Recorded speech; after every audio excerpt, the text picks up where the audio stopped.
ડાંગ જિલ્લાના કૃષિ વિજ્ઞાન કેન્દ્ર વઘઈ ખાતે national mission on natural farming યોજના અંતર્ગત 5 દિવસીય તાલીમનું આયોજન કરવામાં આવ્યું,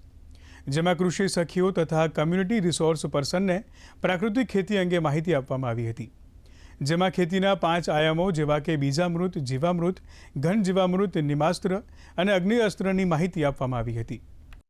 આખા ડાંગ જિલ્લામાંથી લગભગ 14 જેટલા ક્લસ્ટરમાં અને દરેક ક્લસ્ટરમાંથી 2-2 એવી રીતે ટોટલ 28 જેટલી બહેનો અને ભાઈઓએ કૃષિ સખીની જે 5 દિવસીય તાલીમ છે એ 5 દિવસીય તાલીમમાં કૃષિ વિજ્ઞાન કેન્દ્ર ખાતે લાભ લીધેલો હતો। આ તાલીમ અંતર્ગત બહેનો અને ભાઈઓને અલગ અલગ વિષયોનું નેચરલ ફાર્મિંગના જે વિષયો છે એ વિષયોનું વિસ્તૃત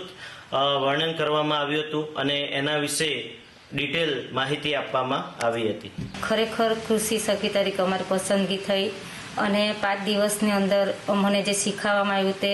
નવી પદ્ધતિ દ્વારા પ્રાકૃતિક ખેતી કેવી રીતે કરવી, એના દ્વારા પ્રાકૃતિક ખેતીમાં આપણને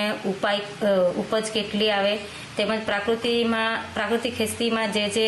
આપણે રાસાયણિક ખાતરના બદલે જીવામૃત, ઘન અમૃત, બ્રહ્માસ્ત્ર, અગ્નિસ્ત્ર એ કેવી રીતે બનાવી અને પાકની સુરક્ષા માટે પણ એ તમામ બાબતો શીખવવામાં આવી। તો સાહેબ લોકોનો અમે ખૂબ આભાર માનીએ છીએ।